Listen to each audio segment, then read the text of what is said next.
자, 안녕하세요. 992년에 어떻게 보면 1000년의 역사를 가진 신라가 이제 끝났습니다. 그리고 맨 마지막으로 이제 마이태자 얘기만 잠깐 해드리고 완전히 끝내고 그 다음에 백제, 백제 쪽, 뭐 백제를 앞에서부터 할 거냐? 아니 그런 건 아니고요. 이거는 지금 삼국 사기를 하는 게 아니에요. 삼국 사기는 역사로 순서대로 하는 거고 삼국유사는 내용이 있는 것만 하면 됩니다. 그리고 내용이 있는 것 중에서도 약간 재밌는 거. 그리고 조금 지나서 이제 역사 끝나버리면 역사편이 끝나면 기이편까지 끝나면 그 다음부터는 이제 진짜 진기한 이야기 믿거나 말거나 한 궁금한 이야기 Y 같은 데 나올 것 같은 이런 얘기들로 아예 쫙 내려가고 있기 때문에 그래서 오늘 신라 개인적으로 가장 안타까운 거 한 가지 경순한 김부가 8년만 더 버텼으면 그래서 천년왕조를 만들어줬으면 참 좋았을 건데 애석하게도 992년 그렇게 전 세계적으로 유래를 찾기 어려울 정도로 오래간 왕조예요. 로마가 동로마까지 포함시켰을 때 가는 거고 그 다음에 프랑스도 굉장히 오래되는 나라거든요. 그 다음에 일본 일본 진짜 여러 가지 파란만장한 게 있긴 하지만 9호만 내려가는 걸로 따지면 일본만큼 오래가는 나라도 거의 없습니다. 왜냐면 우리 삼국시대 때도 걔네 일본이에요. 걔네 그때도 일본이었어. 지금까지 일본이잖아. 일본 석인데 뭐 걔네 우리의 어떻게 보면 삼국사에 해당하는 걔네 일본 석이니까.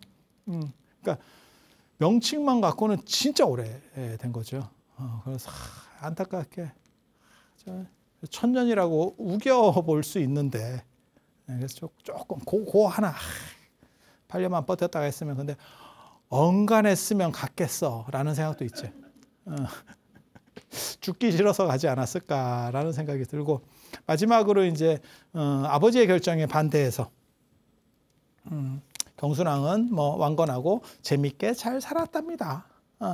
결혼관계도 맺고 결혼동맹도 맺고 대우도 받고 신도 되고 경주김 씨의 큰 시조 중에 하나도 되고 김부 대왕도 되고 뭐 이렇게 해서 호의호식하면서 잘 살았답니다 라고 끄시고 마지막 어떻게 보면 아버지의 결정에 반대한 저게 되나? 보통은 호랑이 자식은 호랑이이기 쉬운데 아버지 결정에 쉽게 말해서 반대하는 거예요. 반대 의사를 표해서 그때 이제 마이태자가 금강산에 들어갔다. 그렇게 해서 이제 배옷 입고 살아서 마이태자라고 했다더라. 몰라 그게 어느 정도 얘기를 하는지는 정확하게 모르겠어요. 근데 마이태자 하면 떠오르는 거는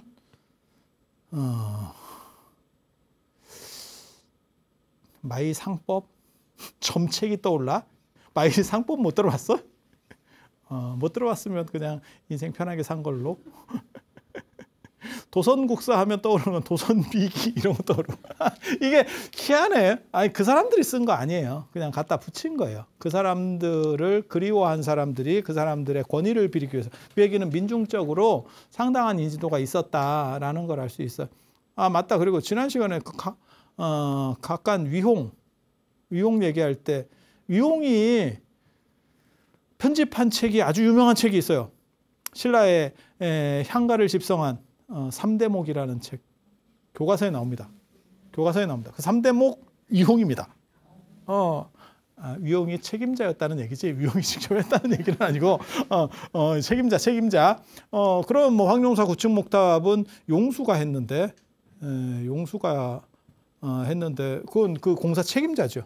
용수가 누구냐면 용춘이고 그게 김춘추 아버지입니다.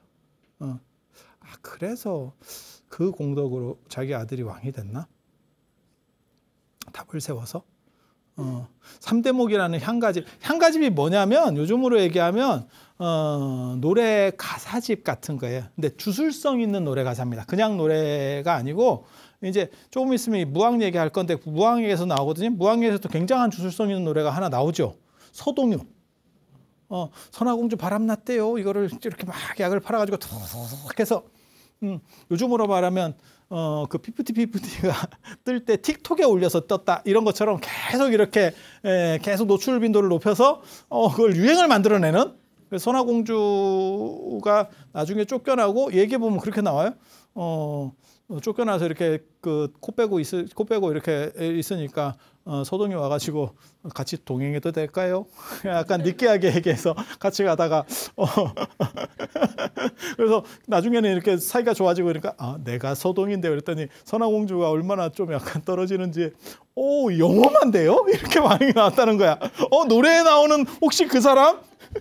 그러니까 그 사람이 풀었다는, 이게 그 사람이 찌라시를 돌렸다는 생각을 하는 게 아니고, 야 진짜 영험한데? 이렇게 반응이 나와. 이게 뭔가, 근데 향가의 주술성이라고 하는 거예요. 그게 뭐 구지가 우리 얘기할 때도 그랬고, 헌화가 얘기할 때도 그런 얘기가, 헌화가 해가 이런 거 얘기할 때도 그랬고, 그 다음에 처용 얘기할 때도 그랬고, 뭐 이런 것들이 비영랑 얘기 때도 그게 다 주술성입니다. 그래서 월명사가 태양이 두 개 떠서 태양을 하나 없앴다고 얘기했잖아요. 그 향가를 부르니까 태양이 듣겄냐 씨. 해무리 사건 안 그러면 지금 생각하면 약간 해성 같은 사건, 뭐 그런 거 생각해 볼 수 있겠죠. 태양 두 개 뜨면 끝이다. 지구 끝이다. 지구 끝. 그래서 향가의 주술성, 노래를 딱 하면 그게 저는 굉장히 재밌는 문화라고 생각을 하는데, 왜냐하면 언어에 대한 주술성을 얘기하는 거는 인도에서 유럽까지예요. 원래 동아시아 중국 문화는 기호의 주술성입니다. 기호, 그림의 주술성. 그래서 부정 문화가 있는 거고, 그런 얘기를 제가 전에도 잠깐 해드렸었거든요. 근데 우리는 원래는 언어의 주술성이 있었던 나라였던 거야. 그래서 그게 주술적 가요집이에요.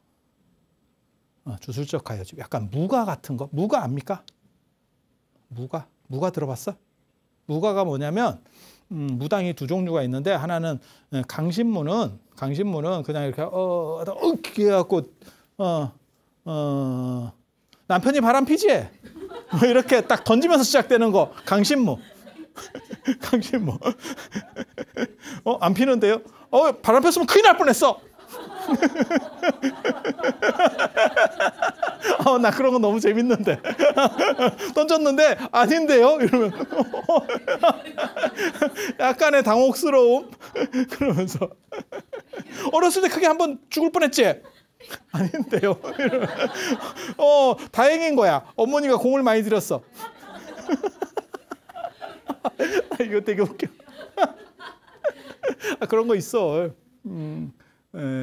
어렸을 때 죽을 뻔했지. 그게 백꽃살 같은 게 있으면 호랑이한테 물려간다고. 호환마마 할 때 그 호환에 해당하는 거예요. 옛날에 호랑이가 너무 많아서 나타난 현상인데, 그래서 뭐 그런 이야기들. 그래서 그게 강신무, 세습무는 무가를 가지고, 그러니까 우리가 스님들이 사시불공하는 거하고 똑같아요. 단순 반복적인 거를 똑같이 합니다. 그 의식에서 에너지가 나오는 거예요. 무가라고, 그러니까 세습무들은 백제식의 무당들이 그 세습무거든요. 세습무는 위에 무당한테 배우는 거예요. 그러니까 불교식으로 말하면 사시불공하고 뭐 예를 들면 뭐 관음시식 배우고 하듯이 우리도 그렇게 배워가는 거고, 신기가 있느냐? 아니, 그건 아니고, 신기가 아니고 기술적으로, 그리고 그거는 그 시스템, 그러니까는 그 의식이 에너지를 만들어내서 그걸로 나쁜 것들을 물리치는 거야. 이해가 됩니까? 제사도 그런 거예요. 제사도 그런 거예요. 그리고 강신무 같은 경우는 내가 신을 받아서 그 에너지를 가지고 상대를 어떻게 하는 거예요. 좀 다르죠. 좀 다르죠. 그래서 백제 쪽에는 세습무고, 걔네들이 배우는 게 무가예요. 무가. 그러니까 무속 그 종교 의식에서 행하는 노래, 그리고 그런 것들이 내려오는 그런 흐름들이 나중에 민간으로 가서 뭐 동편제, 서편제 같이 이런 식으로 이제 창이 되는, 어떻게 보면 대부분 무속과 관련된 단어를 한 단어로 축약하면 저 같으면 한이라는 표현을 쓰거든요. 한. 그래서 그런 것들이 좀 서려 있으면 사람이 기쁜 것도 좋은데 슬픔에서 오는 매력이라는 게 있어요. 그래서 비극에서 오는 매력. 아니, 내가 비극이고 싶지는 않은데, 그래서 제가 그런 얘기 하잖아요. 고흐가 굉장히 잘 살았으면 그 그림이 지금같이 매력적일 수 있을까? 라는 거에 대해서 생각을 해볼 수 있는 거죠. 그런 부분 조금 생각을 해볼 필요가 있고, 그래서 그렇게 이제 그 무가와 관련된 그런 것들을 어떻게 보면 집대성 해놓은 향가의 집대성이 3대목이라고 하는 거고. 그래서 자, 마이태자 가는데 마이태자가 어디 가냐면 금강산 들어갔죠. 금강산. 정확하게 말하면 개골산이라고 나옵니다. 개골산. 그리고 막내 아들은 출가해가지고 범공이라는 법명을 받고 해인사, 법수사 뭐 이런 데로 들어갔다. 법주사 아니고요. 법수사 어느 절인지 저도 모르겠습니다. 해인사는 저 때는 뭐 희랑 스님 쪽 계열이 있을 때니까 북악 해인사, 그 다음에 남악 화엄사 이런 식으로 이제 강력한 뭔가 힘들을 쓰기 시작하는 그런 쪽이었으니까 뭐 그쪽으로 뭐 화엄종이야 통일신라 말에 이제 선불교들이 도의스님, 그 다음에 뭐 홍척, 그 다음에 저 누구야 해철, 그 다음에 사골산문의 범일국사 뭐 이런 사람들 막 들어오기 시작할 때니까 저 때는 그렇게까지 막 유행하던, 그러니까 유행은 하고 있었지만 오래된 게 아니에요. 그래서 권위적으로는 조금 그렇거든. 그래서 왕실 입장에서는 아마 화엄종으로 가는 게 맞았을 거예요. 그래서 그렇게 출가하고, 그 얘기는 뭐냐면 아버지 안 따라갔다는 얘기고, 아버지 안 따라갔다는 얘기가 노선이 약간 달랐다 뭐 이런 생각을 해볼 수 있죠. 그러니까 아버지 뜻에 반대하지는 않지만 나는 찬성하는 게 아니에요라고 의견 표현을 하는 거죠. 아버지 따라갔으면 호의호식하면서 사는 거죠. 우리 아버지가 딴 건 몰라도 야, 저 줄은 촉은 좋아, 촉은 촉은 좋아, 대박이야 뭐 이러는데 원치 않아 라고 하는 거고. 그래서 금강산, 참고로 말씀드리면 저 때 금강산 아니었을 겁니다. 금강산이 언제 불교 쪽으로 넘어오냐면, 불교 쪽으로 넘어오는 게 지금 고성의 금강산 얘기하는 거예요. 해발 1600m 정도, 1600m 좀 넘을 겁니다. 금강산이 처음으로 불교적인 색깔을 띠기 시작하는 거는 진표율사, 신라 하대 진표율사 때입니다. 그래서 진표율사 맨 마지막에 거기서 돌아가시거든요. 그래서 발현수라고 하는데요. 발현사라는 뜻입니다. 그게 옛날엔 수라고도 썼어요. 사를. 그래서 발현수라고, 발현수 골장비, 거기 진표율사 어떻게 보면 무덤이 있는 거죠. 무덤. 당신이 거기에 이렇게 그냥 있었던 것 같아. 그래서 이게 다 녹아서 나중에 흩어져요. 그래서 거기서 뼈를 찾고 뭐 사리를 찾고 뭐 이런 얘기들이 나오거든요. 그래서 진표율사할 때 처음으로 개착이 되는 거고, 불교가 글로 들어가게 되는 거고. 그래서 저게 개골산이라고 나오는 표현이 아마 맞을 겁니다. 개골산 표현. 금강산이라는 표현은 훨씬 뒤에 나오는 거예요. 훨씬 뒤에 들어가는 표현이에요. 그래서 금강산 들어보셨잖아요. 금강산, 복례산, 그 다음에 풍악산. 풍악산은 뭔지 의미가 분명하죠. 왜냐하면 풍악이라고 하는 거는 단풍이라는 뜻이니까. 금강산 이름이 제일 아마 늦게 붙었을 겁니다. 그리고 금강산이 불교적으로 진입하기 시작하는 거는 진표율사 때로 저는 판단을 했고, 제가 논문 쓸 때도 그렇게 했었어요.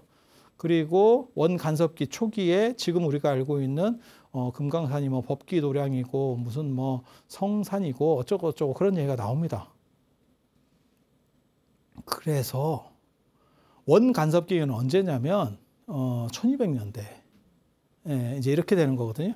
1200년대까지 떨어지는데 1100년대 말부터 시작해서 이제 뭐 전란이 일어나고 고려가 침범이 많았죠.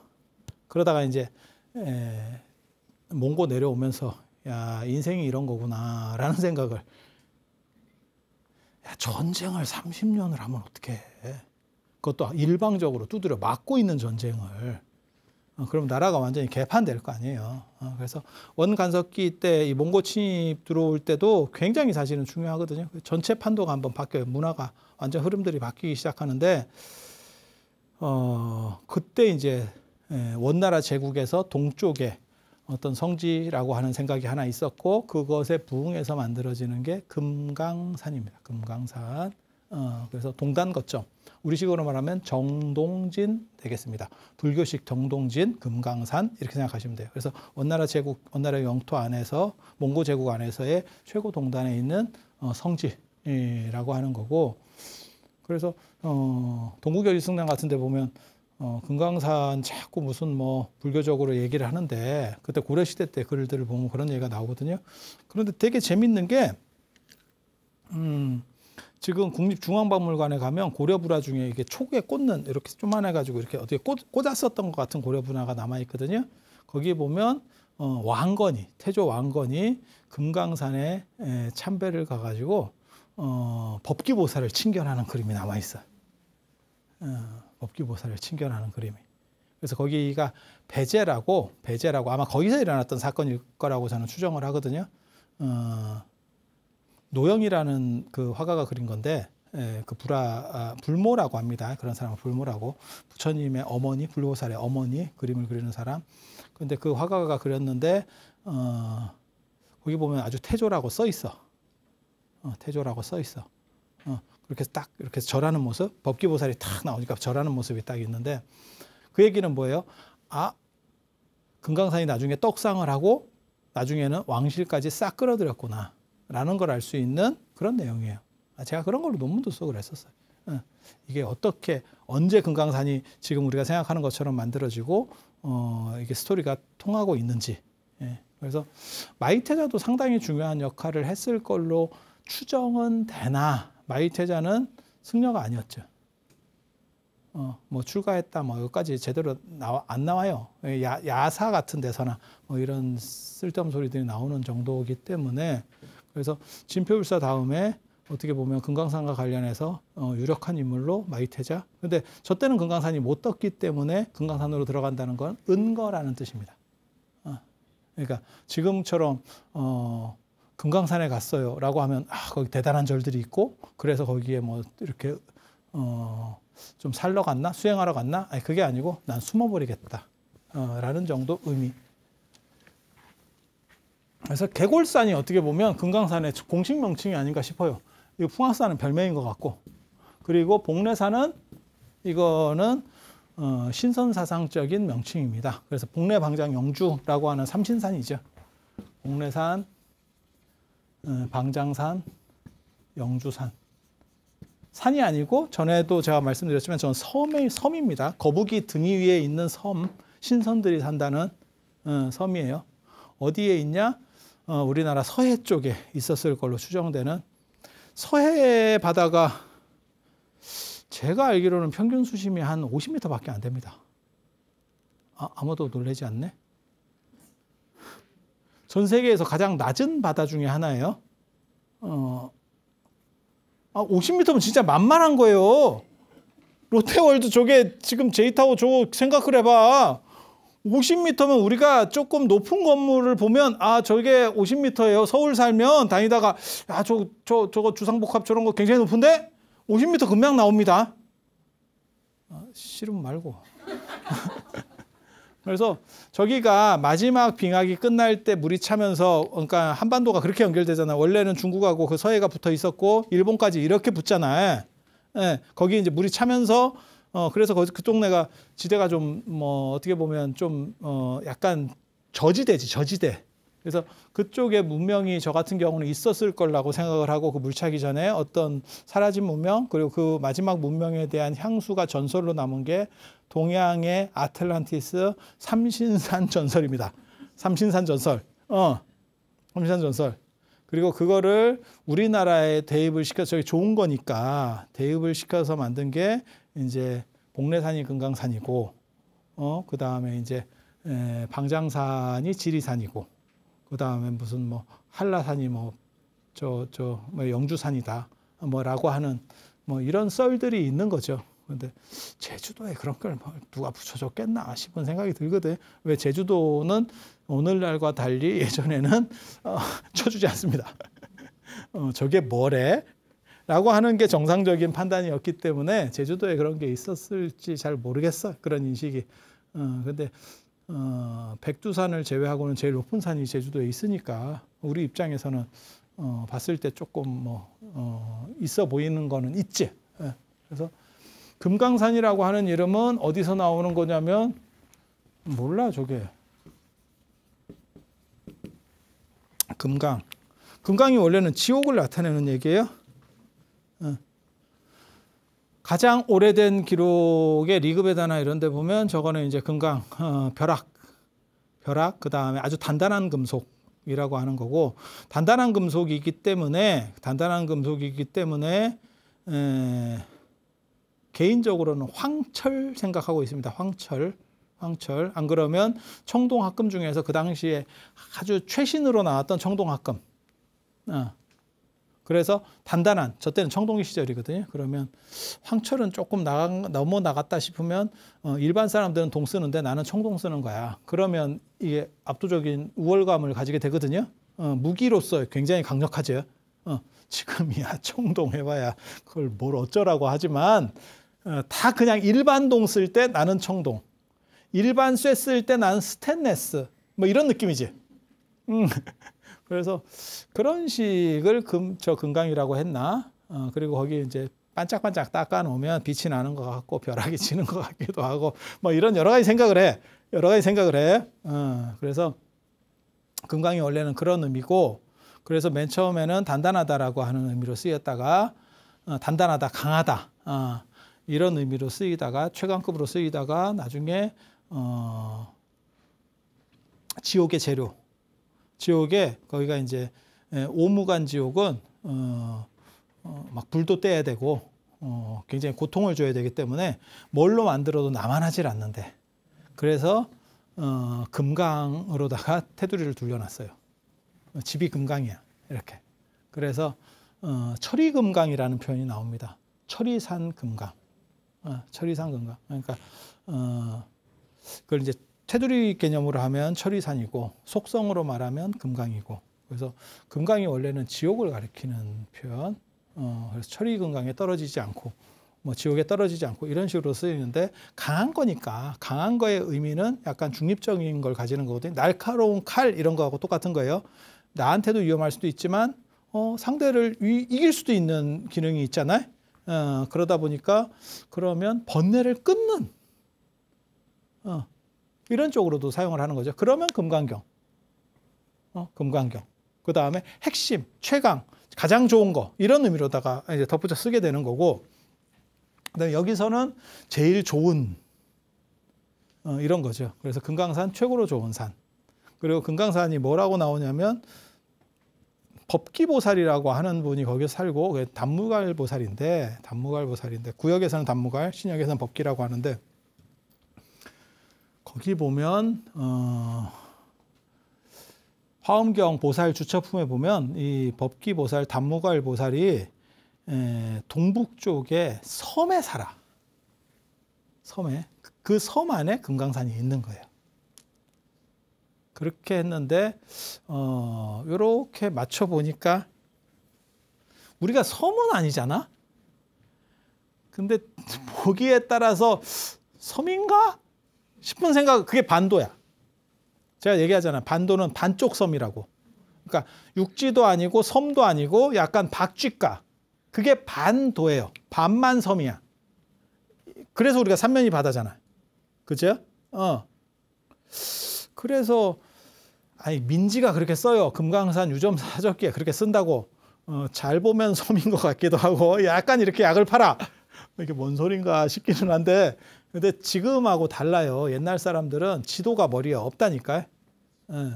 그래서 우리를 약간 그런 식으로다가 규정하려고 하는, 그러니까는 그 경전에 나오는 산과 일치시키기 위해서 왜곡시키는 거예요. 완전히 몰랐다는 생각은 아니고 이걸 뭐 섬이라고 생각하는 사람이 몇이나 있었겠어. 그래서 왜곡을 시켜서 거기에다 끼워 맞추려고 하는 노력들이 있는 거고, 그 노력이 원간섭기 때 초기에부터 나타나기 시작해서 원나라 중기쯤 가면, 원간섭기 중기쯤 가면 그게 동아시아에 널리 퍼져요. 야, 지금으로 말하면 스타벅스처럼 퍼진 거야. 들어온 지 얼마나 됐다고. 완전히 막 떡상을 해가지고. 그래서 금강산이 마치 제일 성지인 것처럼. 그래서 금강산 8만구암자. 8만구암자 들어봤어요? 우리 그 옛날에 그거 있었잖아. 그 고무줄 할 때. 금강산 찾아가자 12,000봉. 뭐 이렇게. 그 법기보살이 그 12,000명의 보살한테 뭐 이렇게 한다 그래서 12,000봉 뭐 이런 얘기가 나오는데 팔만구암자 그게 팔만구암 그게 무슨 노래죠? 예?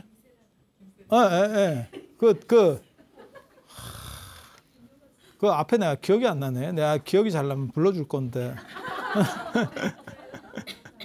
그래서 암자가 8만 개래. 8만 구암자. 8만 구암자 아니고요. 팔남구암자. 큰 절이 8개. 암자는 9개는 아닐 거예요. 훨씬 많았을 거예요. 9이라는 숫자는 아마 겁나 많다라는 뜻으로 가득한 수를 썼을 거예요. 그래서 팔남구암자야. 팔남, 큰절 8개, 람자, 가람 할 때 그 람이에요. 그래서 큰절이 8개, 그 다음에 많은 암자들 이러는데 우리가 듣기로는 8만구암자 이렇게 자꾸 들으니까 절이 8만 개래. 뭐 이렇게 됐었던 사건이 벌어지는 거예요. 그래서 실제로 금강산에 절이 무진장 많았었는가 봐. 그거는 제가 조선왕조 실록에서 금강산하고 오대산에 지금 평창 오대산이에요. 그 문수보살 거기 절이 너무 많고 승려도 많으니까 다 때려 부셔야 됩니다라고 하는 게 실록에 나와. 저거 너무 많아. 너무 많아. 근데 되게 재밌지 않아요? 지금도 먹고 살기가 힘든 데인데 강원도가 상대적으로 전라도나 이렇게 좀 따뜻한 데가 농경사회에서는 유리하잖아. 강원도가 상대적으로 불리하지 않아요? 그러니까 지금도 강원도에서는 옥수수, 감자 이런 거 나오는데 굳이 그래야 되나? 그때는 어떻게 먹고 살았대?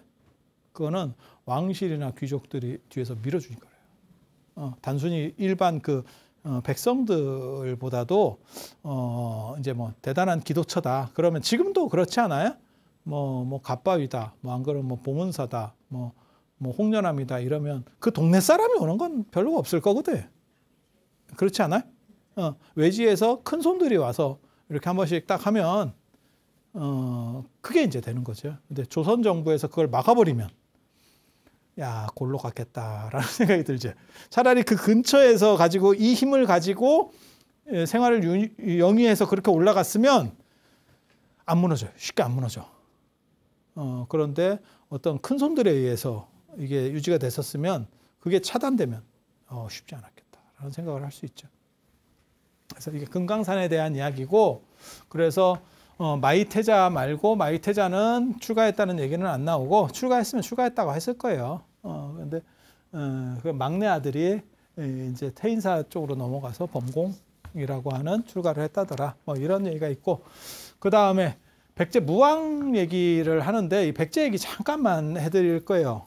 그리고 나중에 이제 다음 시간에 제가 이제 회암사를 한번 갈 건데, 회암사 갔다가 영어만절 회암사 뭐 한번 갔다가 이제 무왕 얘기를 제가 해드리려고 지금 하는데, 백제 역사 얘기만 잠깐만 해드릴게요. 요 굉장히 재밌는 얘기거든요. 문영왕 아세요? 문영왕 들어봤어요? 네, 문영왕릉. 도굴대지하는 어떻게 보면 백제 왕릉 중에서 거의 유일한 왕릉이라고 할 수 있는 그 백제 문영왕릉. 감자 캐듯이 우물을 발굴했다 라고 하는 썰이 있는 그 백제 문영왕릉. 문영왕이 대단한 왕이에요. 생각보다 이 중앙집권 백제가 조금 이렇게 어쩔지 할 때 중앙집권 체제를 갖추면서 상당히 강력하고, 그 아들이 어떻게 시호를 성왕이라고 받는지, 성스러운 왕. 너무너무 대단한. 도대체 후세에서 어떻게 살아야 저런 평가를 받을 수 있을까 싶을 정도의 왕이 나옵니다. 성왕. 성왕. 그렇지만 자기는 김유신 할아버지한테 목이 날아갔다는 거. 이 아이러니한 사건, 그게 이제 관산성 전투라고 하는 거예요. 관산 전투. 그래서 무정왕이 있고, 성왕이 부여로다가 옮기고 천도를 하고, 그 전에 공주였잖아요, 지금. 그죠? 공주에서 부여로 천도하고, 사비, 옛날식 개념으로는 차비고 천도를 하고 그다음에 그때 이제 고구려가 남진 전체가 한참 하면서 한참 밀어 내려왔던 상황이기 때문에 신라하고 연합을 해서 다시 이제 북진해서 올라가기 시작하죠. 그리고 고구려는 이제 조금 전성기가 지나갔었고 그렇게 해서 신라하고 백제가 연합을 해서 올라갑니다. 성왕일 때 신라 쪽에는 누구냐면 그 유명한 진흥왕입니다. 진흥왕 순수비의 진흥왕. 그러니까 남쪽으로 기운이 내려온 거죠. 한마디로 얘기해서. 그렇게 해서 둘이서 팀을 먹고 위로 쫙 밀어 올리니까 고구려가 광개토대왕 장수왕 가고 고구려도 이제 시들시들한 상황에서 밑에서 너무 센 사람이 올라오고 있는 거죠. 신라의 어떻게 보면 힘으로는 진흥왕, 누가 생각해도 딱 떠오르는 왕. 그 다음에 여기는 시호 자체가 성왕이야. 야, 이거 그 두 사람이 연합을 해서 올라오니까 어벤져스지. 그렇게 해서 한강유역까지 싹 뺏기죠. 쫙 밀고 올라오죠. 그런데 거기서 진흥왕이 그 유명한 뒤통수, 갑자기 칼을 돌려서 백제군을 공격하면서 그 한강유역을 먹는 사건이 벌어집니다. 한강유역을 먹는 사건이 벌어져요. 그래서 성왕이 이제 뚜껑이 열리는 거죠. 신라 입장은 저는 이해가 돼요. 그쪽을 먹어야 당나라하고 교역이 가능한 거야. 백제 쪽으로 돌아서 갈 수가 없어요. 백제가 막으면 갈 수가 없어. 당하고 얼마나 가깝냐가 나라의 위치를 결정하는 시절이거든요. 중국하고 얼마나 가깝냐가 굉장히 중요한데,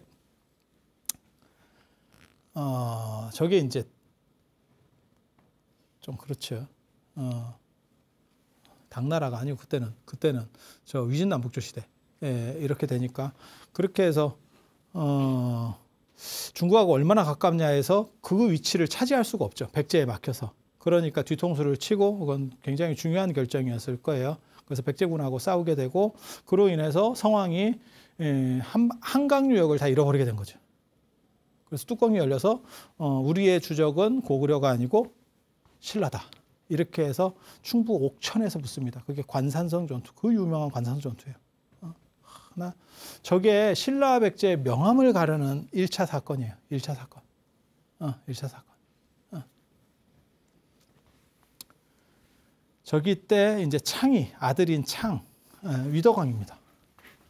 이 창이 군사 3만을 거느리고 이 옥천에서 딱 붙었는데 그때 신라 그렇게 만만한 때 아닙니다. 신라가 만만하지 않아요. 그래서 엎치락뒤치락 하고 있었는데 잘 싸웠어요. 백제 잘 싸웠어요. 그리고 저 창왕이라는 사람 굉장히 잘 싸워요. 위덕왕 굉장히 괜찮은 사람이거든요.